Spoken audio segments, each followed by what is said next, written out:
Hello and welcome to the Sweet Treat series. I'm Tess, and in this episode I'm going to be showing you how to make a delicious seasonal blackberry and thyme pie.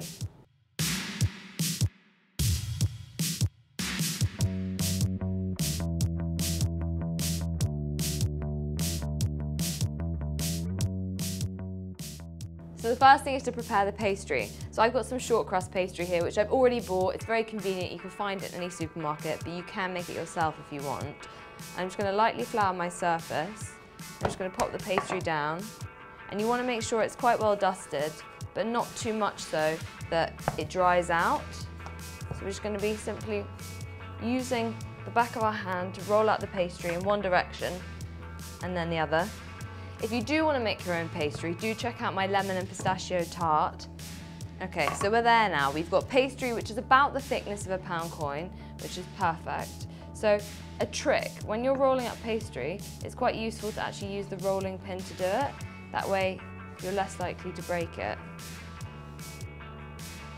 And so we have our tart base, which is already pre-greased. I'm just going to pop that in like so. See, simple. Break off a little of the short crust pastry and you can use it as a bung to push the pastry into the tart case. Okay, there you have it. So that's your pastry in the case ready to go. Now the filling. So I've got some blackberries here and I've chosen blackberries because they're seasonal, they're very easy to find, you can pick your own, just go hedgerow hunting. And they're also really juicy and they give a really good flavour to the pie. You can overlap them a little bit, but we don't want them to be packed in too much. So I'm probably using about 200 grams for this pie dish. So I'm going to be adding some thyme to my blackberries. You might think I'm mad, but thyme and blackberries go really, really well together. The flavours, the aromatics of the thyme brings out the sweetness and it gives a bit of depth, a bit of extra flavour as well. So I'm just going to add some of them. So the thyme's in. Now I've got a little bit of flour and some cinnamon as well. So I'm just going to dust over. Squeeze of lemon juice, probably about a tablespoon, and some sugar. Perfect. So this is the pie filling ready. We can set this aside, and then we just need to roll out the topping. So again, a little bit more flour as well, and then some elbow grease.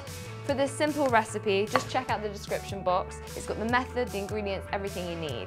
Right, so we've got it to about the thickness we need. I'm just going to trim off a little bit of the edges here. So I'm just going to roll it up. Again, same trick. Going to get my tart. The final thing is just to put a few little cubes of butter. This just gives the berries a nice richness when they cook. So I've just popped the lid on. So you take your knife, and we're going to run it, instead of running it exactly around the top, we're going to run it slightly to the side and just trim it all the way around. The great thing about short crust pastry is even if you don't use it, what you can do is you can mix it all back together again, wrap it up in some cling film and save it for another pie. So the final thing is just a bit of pinching. You just want to be pinching the pie together. You can do this any way you fancy. I like it quite nice and rustic. If you have a go at this pie, do make sure to send in your pictures to the Tasty Tenor and also to me. You can find my website, tessward.com. I'd love to see your different variations. So there you have it, nice rustic little pie. I'm just going to do a couple of little holes in the middle just to let the steam escape. Get a little bit of egg, mix it together, add a little bit of water so it becomes this kind of runny wash mixture. And you just want to glaze it over the pie. Not too much, but enough so it gets a nice golden sheen. Okay, lovely. Now, some sugar. This is just a nice kind of coarse, this is actually vanilla sugar, but you can use any sugar you want. So the final thing, I'm just going to push a couple of little thyme leaves into the top, just so we know what's in it. Now, for more recipes and for plenty more in the series, do make sure to click the subscribe button. There's plenty more where this came from, so do make sure to check them out. I'm going to pop this in the oven now. It's preheated 220 degrees and it's going to go in the oven for about 40 to 45 minutes, but we're going to check it after 40.